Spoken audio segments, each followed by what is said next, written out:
The right to offend is not some pesky little part of freedom of speech that we have to put up with. It is the heart and soul and lungs of freedom of speech. It is the coursing lifeblood of human progress. It is the instigator of liberty and modernity and science and understanding. What a laughing stock today's student leaders are, that they can so casually dismiss the right to be offensive without realizing that their lovely, enlightened lives are the gift of individuals who gave offense. Offensiveness is not just something we have to begrudgingly accept. Offensiveness is the motor of human progress. Now broadcasting from the Right to Offend Media Studios in sunny South Florida, bringing you the latest in politics, current events, art, and pop culture. This is the Whitfield Report Live with Sam Whitfield. But giving offense is good. In fact, it's essential.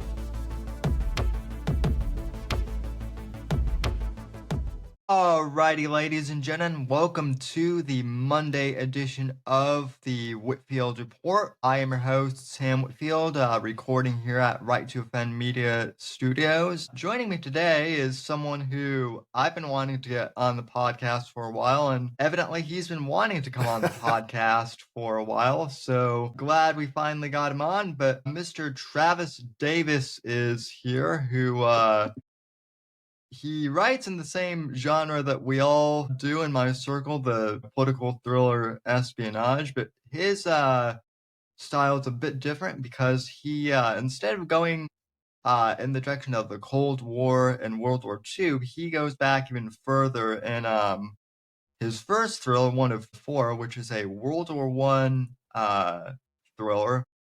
I'm very interested to read that. It's on my list. Travis was also, according to his bio here on X, an Army Cav Scout. So very interesting. Travis, welcome to the Whitfield Report. I hope you're doing well, sir. Well, thank you, Sam. I appreciate it. Yeah, I was like, man, I want to get on the podcast. How do I do that? I'm going to reach out to him. I really appreciate it. Yeah, I've been meaning to reach out to you, but I'm like, oh man, Travis, he always looks like he's busy. Yeah. I appreciate it. You we're recording this on a Thursday, even though this will air on a Monday. And you actually had Andrew Nelson on your podcast, who is a friend of the show's. Yes. Great guy. We love Andrew, and that was a quarter way through the episode, and so far it's pretty good. Yeah, he's not only is he a really good writer, he's a real good human being. So which is nice. Yeah, salt of the earth. Yeah.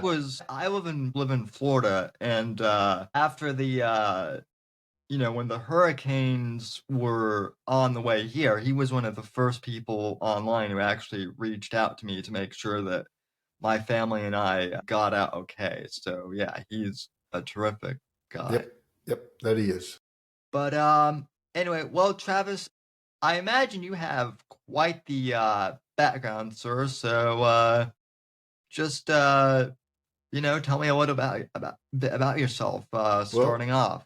A lot of people don't know I'm a high school dropout. So I dropped out of high school in 11th grade, joined the Army. Friday, I dropped out. Monday or Tuesday, I was in the Army, 17 years old. He was an 11 Delta at the time, 19 Delta Cav Scout, Armored Reconnaissance Specialist.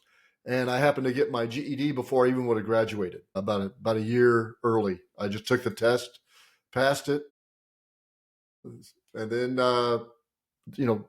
took some college courses that interest me around history and science and biology and things like that. And I stayed in. I retired 1995, and I got into technology. So I've worked for companies, ES, back in the day, Microsoft, Tira, Symantec, Numara, BMC. So in the sales side, in the consulting side. And I really did like it. And I just retired from there about 3 years ago. And now as I write, I do my podcast, and I'm also a aide on a special needs bus for the school district. So I hang out with those kiddos, which almost every day you could write a book about what goes on in those buses. But they're just amazing, beautiful children Yeah. from elementary to high school. There's beautiful, beautiful kids, young men and women. Yeah, well, I have a physical disability. I have cerebral palsy, so I was on those buses a lot growing up, and I really appreciate people like you who are willing to do that. It's not always easy. I tried to make it easy for everyone, but unfortunately some of those kids aren't always easy. So No, they're not, but you don't know what they're coming out of, right? no. So when they walk out of that door, you don't have no idea what's behind that door. So every day is a new day. Yeah, Every day is not Groundhog Day. Every day is a new day. right. And God bless you for doing that, sir. Well, So thank you. I enjoy it. so what then was your path to becoming an author? Was this something that you always wanted to do in your, or was it something that you picked up later on after, your military service? So I started in the literary field about 25 years ago or so. I was the tech editor for Q Publishing for the Microsoft MCSE series. Whoa. And so I used to read books after they're printed to make sure they're technically correct, or I'd even get manuscripts and technically edit those. So I did that for Q Publishing for a few years. And then one day the publisher asked me, say, "Hey, Travis, you want to help write a book?" So I said, "Sure, I'd love to." So it was a Windows 2000 security handbook, and I wrote the chapter on Kerberos, which is a security protocol in Windows 2000 Active Directory. And I knew absolutely nothing about it. So I just had to do a lot of research. It was great. I learned a ton. And, then I got away from it. And about 3 years ago, I've always had a great imagination. And about Yeah. 3 years ago, I had an idea for a book, Flames of Deception, which I'm re-releasing on March 25th under my own publishing company, my Impress. It's called Flames of Deception Cocked Pistol. Nice. And so that's coming out on March 20th. So I did that, and I wrote another one, Cobalt, Rise and Fall of the Great Reset, which will be out later on this year under my imprint. Then I was in the third book of the Team Tex Arcana series, and I've always been interested in World War I. It's just fascinating. So I had an idea. I ran it by my son, and he goes, "Oh, Dad, hey, add this kind of twist to it." And so I did that, and I stopped 50,000 words into a book. I stopped, which that's half a book, over half a book. And I started writing one of four, World War I through the eyes of an unknown soldier. And I couldn't stop. I felt a calling or a need to get the story that unknown soldier couldn't tell, but in a way that would not only get his story out, but would benefit a father and son as they were rebuilding their relationship. So, a couple quick things. So, first off, it sounds like you were a technical writer for I was. well, yeah, that's interesting because that's actually what I do professionally, like for my day Oh, job. wow, I'm cool.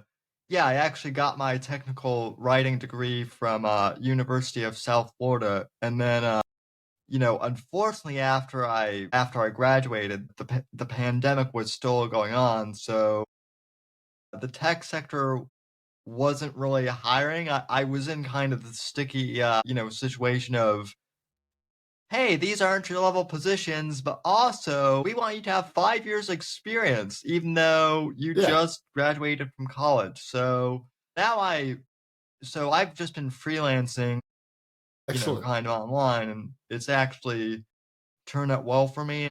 Now I've also got authors and, whatnot reaching out to me, and it's also helped me, kind of turn this podcast into a bit of a business too. Yeah, yeah.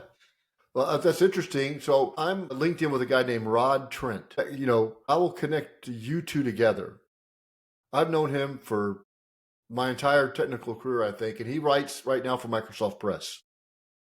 Awesome. And I just had him on my podcast. He writes books too. He'd be great to have on your podcast, Rod Trent. Yeah. And so I don't know how many white papers I've written. I started a software company where I had to write the whole manual for the software, user guides, everything. I had to take a class in college, I think it was the beginning of my junior year, where I had to learn like design theory, and I had to use Adobe. I should remember the name of the software because it gave me nightmares, but it's basically Adobe InDesign. I had to learn Adobe InDesign, which is not easy. That's not like an easy program to No. use for layout. Right.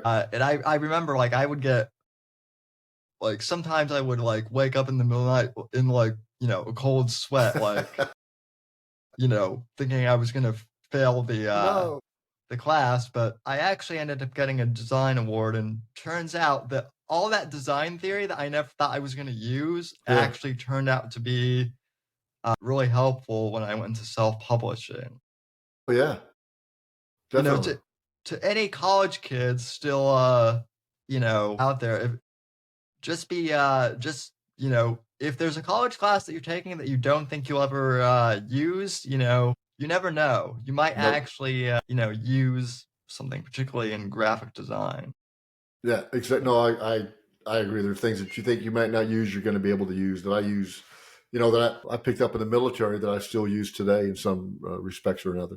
Whether it's what I put in my writing, how I convey messages, or things like that. Yeah. So you mentioned, that you wrote 1 of 4, the story about the unknown soldier. There it is. Very cool. What was it about that story, and what was it about the unknown soldier that, drew you to write about, So I've did a lot of research on it. I just was very interested in the story. Nobody knows who he is. He's only known to God. But I wanted to be able to tell a story in a way that when you read the book, you don't know who he is. You'll never find out who he is. There's no attributes of the main character. So I wanted to tell his story about how it basically starts off as, how did they choose that soldier to go in the tomb? And that's, historically correct. Then I go into basically the timeline of the 1st Expeditionary Forces, eventually the 1st Infantry Division, and tell it in a way from a private and an NCO perspective, not from a general, not from a, strategy or whatever, right? I wanted to tell it from a tactical perspective of that soldier and how he changes in combat, mentally, personally, leadership-wise. And I wanted to tell that story and then relate it back to a father and son who retrace his footsteps, because they find his diary hidden in a Bible in present-day France. And by doing that, the son can see what war did to his father. And it builds them back as a father and son. The relationship will never be broken again. Beautiful. So it's really more of a father and son story as opposed to, a straight up like war. It's not, I'd say story. It's not a war book. It's a book about war. I mean, the ramifications of war on the combatants, the people that live in the combat zone, and the people when the soldiers come home. Yeah. And it's a dual timeline. So they read, they enact it. My wife and I, this summer, we went to France and relived the book. Wow. Yeah. So what was it about World War I in particular when writing this book that drew you, that because you could have done any number of eras. You could have done World War II, the Cold War, Korea, even lots to choose from. But what was it about World War I in that era that drew you to it? I think it's we live from the ramifications of World War I and the Treaty of Versailles to this day. Yeah. And it's the first war of modern warfare. It was the first time that U.S. forces had ever been in Europe to fight. And it was so pivotal in, the 20th century. I wanted to be, and there are not a lot of books about it. You got War and Peace, All Quiet on the Western Front. You got the movie 1917, I think, or 1916, which is phenomenal book Yeah. or movie, and the books are great. And even One of Ford's been kind of like, okay, this is in that category of that. This is that good of those books. But I just want, because not a lot of people know of it, but I think when you read of it, you'll get a bit of history that you didn't know, that you never even thought of. And the way I relate it back to that one soldier and how he affects so many lives in the 18 months. Yeah. Yeah, I mean, I'm always, I'm personally, I'm a history buff and, a political buff too. And it's, it's amazing how much, especially like, World War One has kind of gotten overshadowed, by the immensity of World War Two. Yeah. Just because, of the Third Reich and all of that. Mhm. And other factors as well. But I think a lot of people forget that, World War One was, pretty, catastrophic. And in many ways, it was Yeah. it was the first. I know people always say the Civil War was the first modern war, but in my eyes, World War One was really the first, modern war. Yeah, I mean, you had gas, you had machine gun, you had accurate artillery, you Yeah. had the rifles, you had airplanes, blimps. I mean, it all came out of, because of World War One, basically. Yeah, and I think, everyone always asks the question, well, how did Hitler come to power in Germany? I think, people love to, put like a political spin on all that and try and read it through today's eyes, but at least in, the way I've always read it is, well, Hitler came to power because there were several factors, but essentially Germany got a raw deal at the end of, Yep. World War One, and the supposed war to end all wars, led to World War Two Yeah. and subsequently the Greatest Generation taking up arms. I mean, the Middle East mapped out, Africa mapped out after World War One. Germany lost all the colonies in Africa. Middle East was carved up. So it was definitely had a lot to do with it. And you're right. Hitler felt slated that he wanted Germany to be back, unified from what it was pre World War One. Yeah, well, that and the fact also that he, they failed him out of art school too. Yeah. And if they hadn't done that, maybe he would have become a painter. Yeah. So it probably been pretty dark pictures, but yeah, my wife's German, so I yeah, lived that thing. yeah. And I mean, you mentioned the Middle East.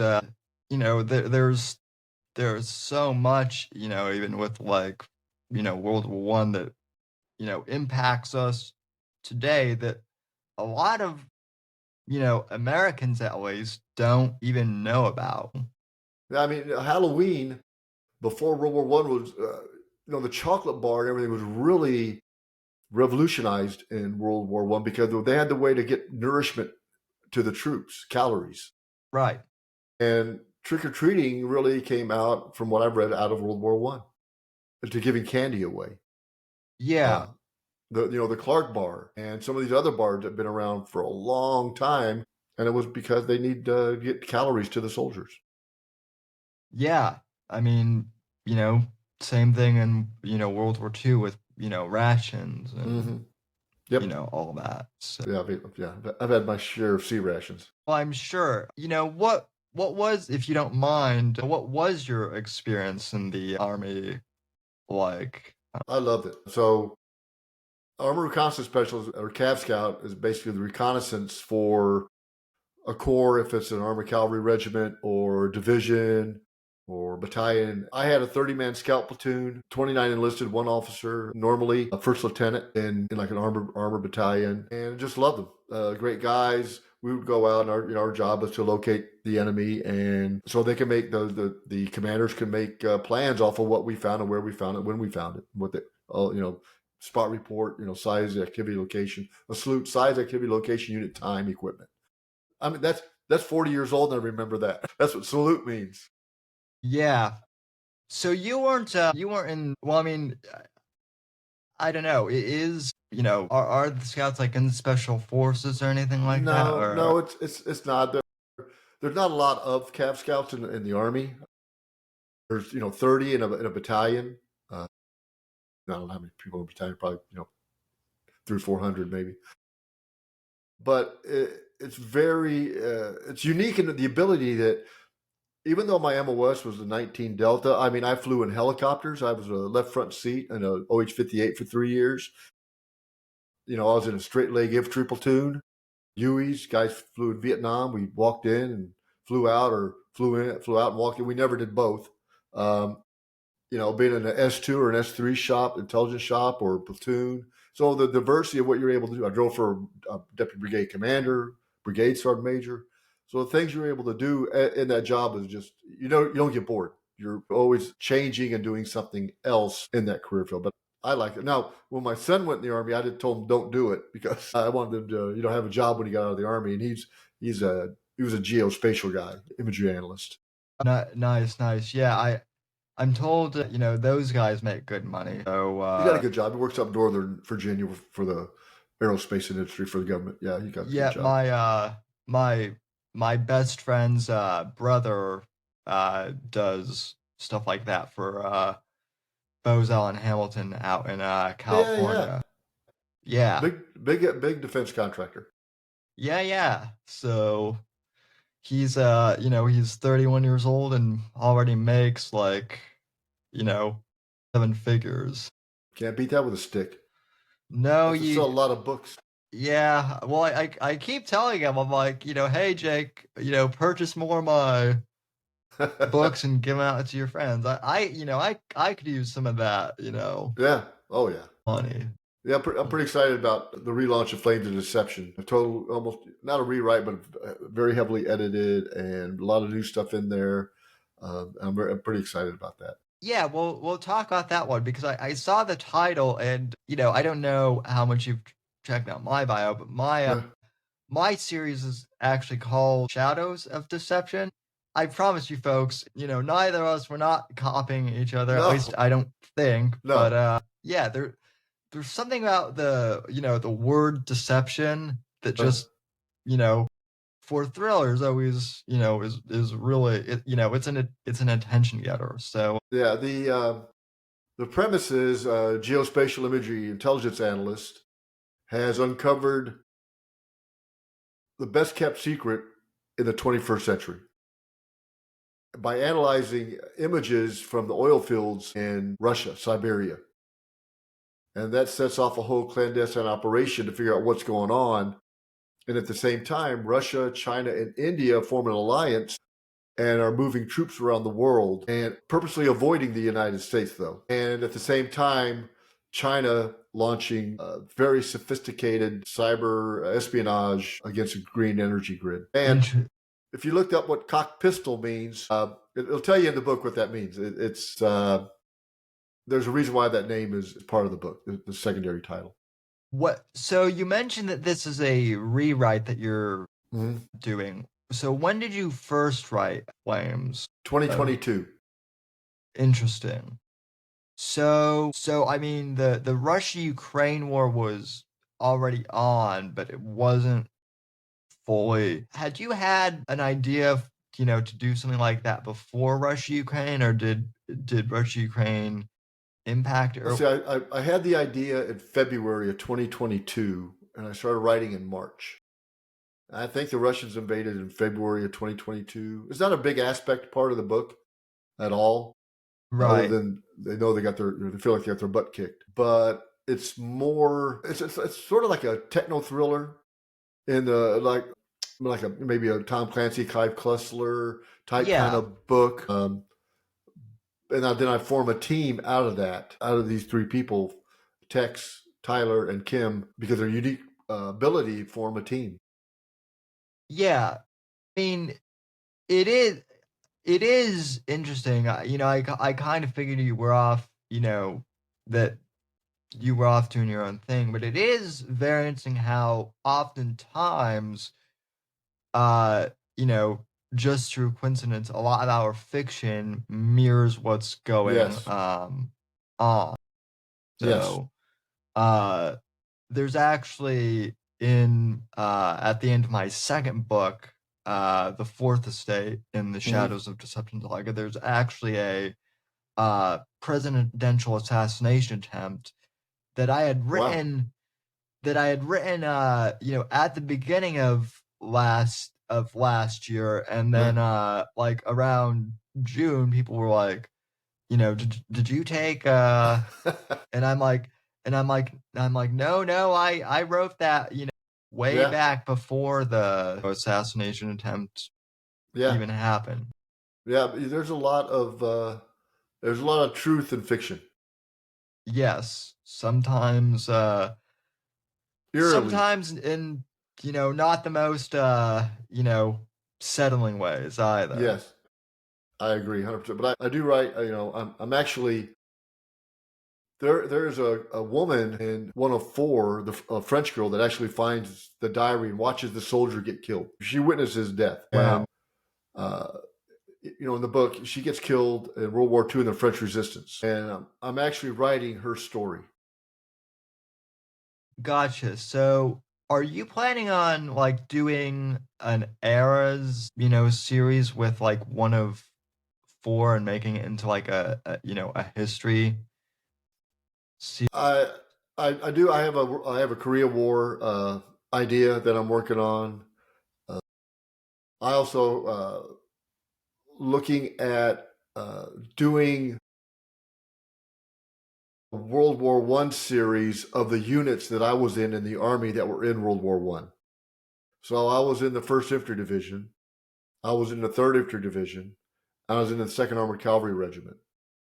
And writing a story around that. I think the Third Infantry would be the Second Battle of the Marne, Second ACR. I figured that one out. But I'm thinking units that I was in, write a story about those in World War One.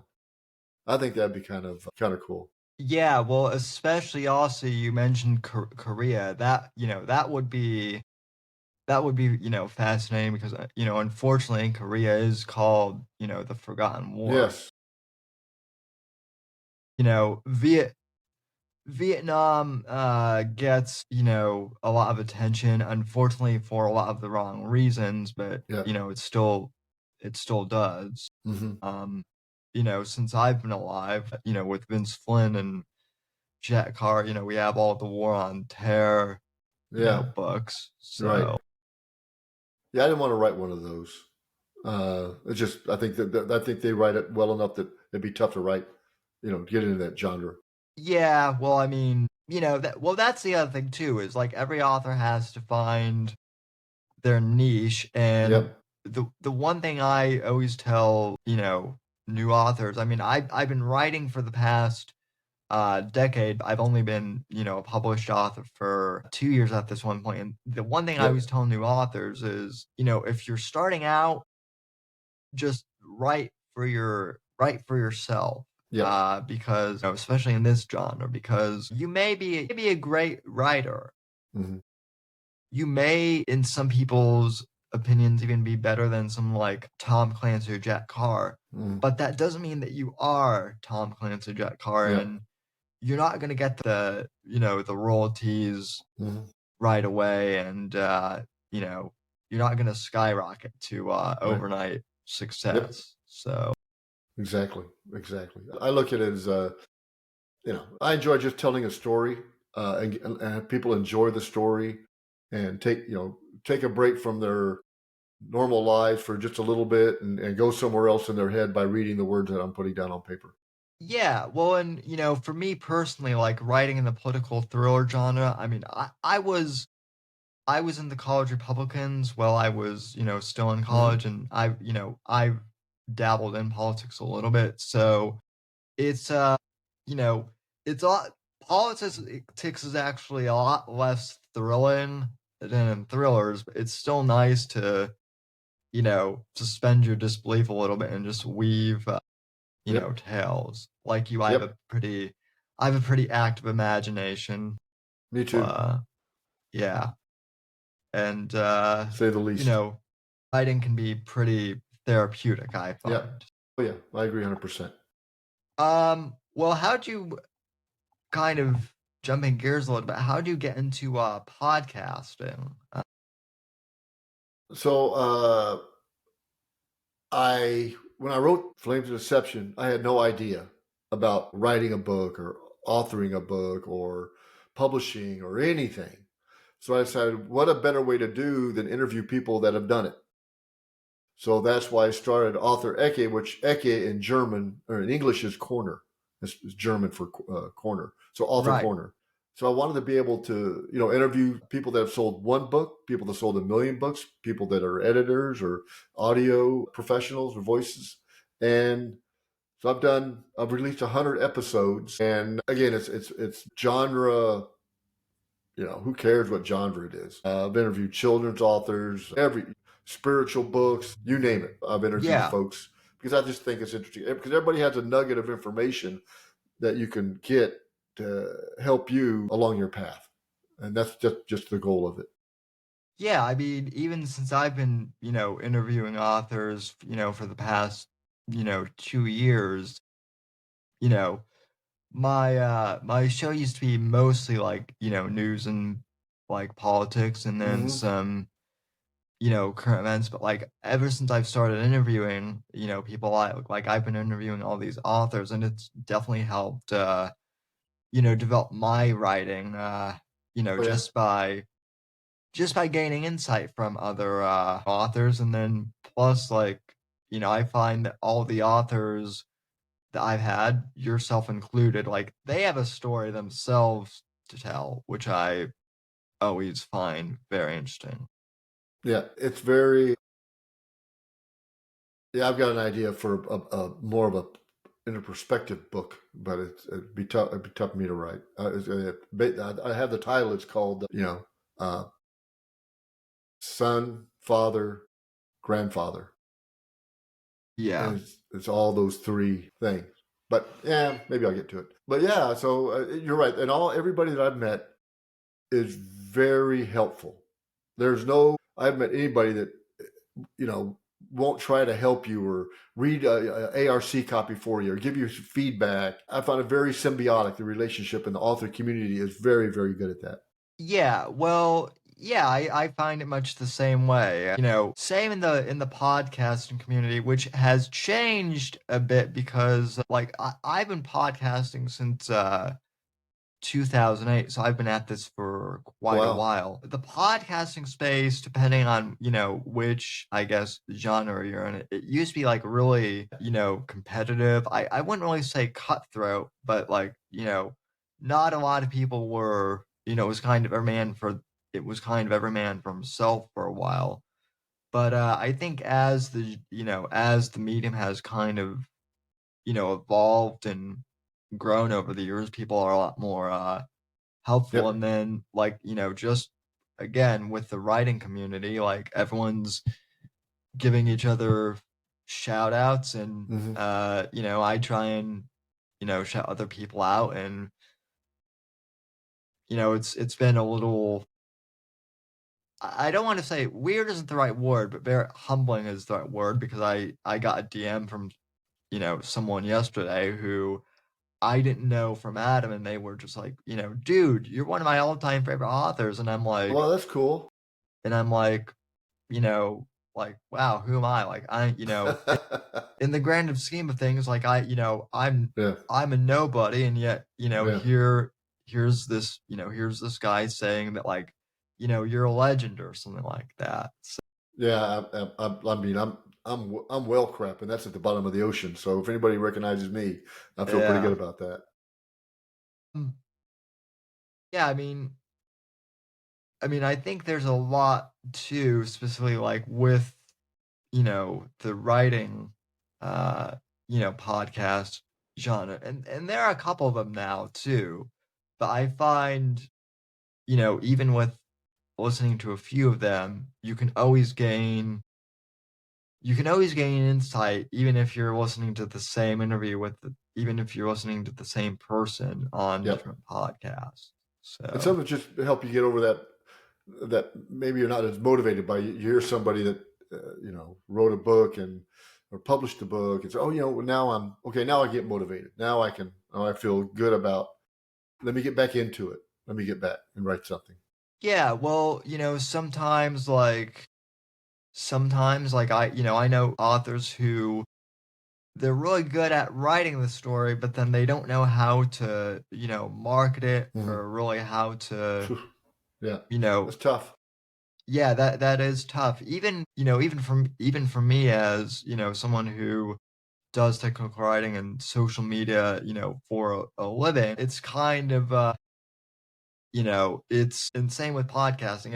It's I always tell people the fun part of podcasting is recording and sitting down with people. Yeah, The hard part of it, honestly, the hardest part I find, at least for me with podcasting, is honestly like putting out little clips and getting yeah, those on social media. And then I don't really like TikTok or Instagram, but you kind yeah. of have to be on those You two have to be on them. places now Yeah, to and we use the same platform. I use Riverside too, and it gives yeah. you can cut those nuggets out. And then I haven't done it in a couple of weeks, but I like doing what I call a book and a beer, and it's a minute and a half. I have a book, and I have a different beer. I may be in different locations, and I'm trying to talk about the book and the beer together. And it's just kind of a fun thing to do. Minute and a half, and you get a book and maybe new beer and something to do. Yeah, Riverside is great, which is what we're using, and that's why I love the Monday podcast. I do, look so, you know, clean. But then on Wednesdays, I actually do a live stream, like late night show, Yeah, style podcast on Rumble with my co-host cool. Max, and yeah, we've had Andrew on there just to like comment on current events. And Mhm. I think after doing that, I think after doing my show, he's been a lot more open to, you Yes, know, yeah. So I get a that kick out of his and FX Reagan's. I get a kick out of his stuff too. It's like, oh, okay, this is interesting. yeah. So at least for Andrew, you can blame that solely Awesome, on me. great. But yeah, I mean, Riverside's been great. Rumble's been great. YouTube actually, unfortunately, they banned my podcast for Wow, uh for community guidelines violations. They that won't figures. tell me which one They don't know. They don't know. violated, but I'm persona non grata on YouTube. It happens. But you roll with the punches, I Yes, guess. So exactly. as far as influences, as far as writing goes, like who would you say your influences are, if Robert any? Ludlum, Clive Cussler, the old Clive Cussler, the original Clive Cussler. Let's see, Tom Clancy. I wanted to go in the Navy after reading Hunt for Red October. But yeah, I think that's Dan Brown. Some of them. So yes, some of that genre. Yeah. Now I've noticed that your books and everyone else I've talked to, mine included, are always significantly shorter than, say, Ludlum's or Yes. Clancy's books, which that's not a knock at all. I Yeah. actually think that some of the shorter books are better. Some of those Robert Ludlum books are like, Oh, I mean, one of the first books I remember reading is The World According to Garp. That is a big book. yeah. Well, I remember I was a teenager, when the Bourne movies, were a thing, and so I was like, oh, I'm gonna pick up the Bourne Identity and read that. I did read that in its entirety. I think it took me like 6 months Yeah. because it's a large book, way different from the movie Yes. too. So yeah, those books are. I love Robert Ludlum. yeah, Fabulous. I actually in one of my like early, like short stories that I wrote when I didn't know what the hell I was doing, I actually, I named the character Vince Ludlum kind of as a nod to, Vince Flynn and Robert Ludlum. Cool. Ex- So yeah. Um so you've got 1 of 4, and then you've got Flames of Deception coming out Yep. soon as well. Anything else in the works? You mentioned the No, I mean, I'm working on that kind of the book offshoot from 1 of 4. But other than that, just some ideas that I'm kind of kicking around. very very cool. I'm always curious to know, do you have like any process like for writing or any set schedule? No, I just write when I can between the routes and stuff. Yep. But I try to write. I like writing in the morning. I don't in the afternoon. I'm kind of brain dead. But I do that. I like listening to music when I write. I'm thinking about writing a play for 1 of 4, 1 or 2 person play. I've been told to make a great movie. It's a very theatrical book, cinematic, very Yeah. cinematic book. So who knows? Yeah, I've been told that mine would make a great, Yeah, Netflix show, and yeah, I tell people, I'm like, thank you, but also like, I'm sure I'd have to get in line behind like, everybody, there, yeah, there's so exactly. many other, series like, we mentioned Andrew Nelson's, like his books Yeah, could easily, yeah, you know, be made into, yeah, yeah, exactly. I agree 100%.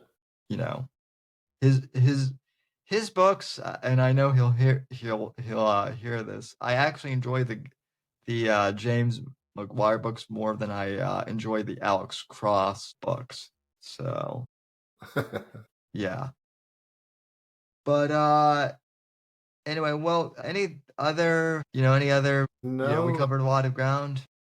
no. I mean, So if you get 1 of 4 in Amazon or Barnes and Nobles or wherever, and audio, ebook, hardcover, softcover, you get off my website, authortravisdavis.com. And you also can pre-order Flames of Deception signed copies from my website, and you can also pre-order the ebook from Amazon.com right now. yeah. Oh, so it is. So your books are on Audible as well. Yep. So that's cool. Yeah. So are mine. It's Yeah. a bit of a process, but it's worth it, Yes. I find. Yeah. So I agree. yeah. So and then Amazon, and all of the usual places. Yes. Sadly, ladies and gentlemen, they still won't allow us to do paperback pre-orders for whatever reason. Yeah, I haven't figured that out. I don't think they allow you to do it through KDP because No. like, I've looked, and that's the one question I always get from like readers Mm. is there a way to pre-order the print copies, and I'm like, Yeah. nope, I would just recommend like bookmarking the page or whatever and then coming back on, stay. Well, I think all the top 5 publishers have that locked up, so all their books will automatically go into the bestseller list. Pre-order stuff. Yeah, Definitely. probably. Definitely. Even if they probably don't sell them all, somebody will order them. They probably, well, they've already, there was that Penguin lawsuit that came out a few years ago that revealed that, people were just buying, copies en masse. So, Yep. Yep. Yep. It is what it is. yep, I mean, indie authors are also easier to get a hold of for Hmm. podcasts as well. So that's why Yep. I also appreciate this scene. So, Yep. Exactly. but anyway, so you can find your books on Amazon, Kindle, Audible, all those places, and then the podcast where it can find. I find that on YouTube and off all popular streaming channels. But yeah, go ahead, Author Eke, check them out. They have 100 episodes, and they're range from all sorts of folks out there. Kyle Mills, Jack Carr, folks you've never even heard of, but are fantastic writers. So go out there and check them out. Wow. So Eric Bishop, all these folks. Yeah, I always have to shout at Eric because Eric is one of the most generous. Yes, he is a people fantastic individual in this field. He's helped me Yes. out a lot. He was very gracious in letting me go on his podcast. When I first interviewed him now, which was probably, he's been on the show like 6 times now. But the very first time I interviewed him, his whole thing was, well, Sam, I was told that, you're like the Joe Rogan of indie podcasters. So, Excellent. I want to be, he's like, so, where's the million listeners? So we had some fun with Takes that. time. But maybe one day. You never know. Yeah, he's always great, and just this entire community has been awesome. So yeah, I agree. Excellent. All right, well, and if you ever need a guest, I'm always open to come on. Well, we need to get you booked then. We need to get you booked. Yeah, sounds good. I'll definitely send you a copy. So yes, excellent. All right, folks. Well, thank you for tuning in. Thanks to Travis for joining us. Appreciate it. Thank you very much. Appreciate having you on, sir. And we will see you on the Wednesday night live show. And until then, take care and God bless everyone. Thank you. Appreciate it. The right to offend is not some pesky little part of freedom of speech that we have to put up with. It is the heart and soul and lungs of freedom of speech. It is the coursing lifeblood of human progress. It is the instigator of liberty and modernity and science and understanding. What a laughing stock today's student leaders are, that they can so casually dismiss the right to be offensive without realizing that their lovely, enlightened lives are the gift of individuals who gave offense. Offensiveness is not just something we have to begrudgingly accept. Offensiveness is the motor of human progress.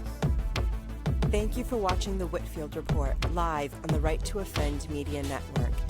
Make sure to check out Sam's books on Amazon, Audible, and Kindle. You can follow Sam on X at SamW_NGC and the Right to Offend Media Network at RTO Media. Like, comment, subscribe, and share with your friends. And until next time, God bless, God save this great nation. God, freedom, legacy, in that order.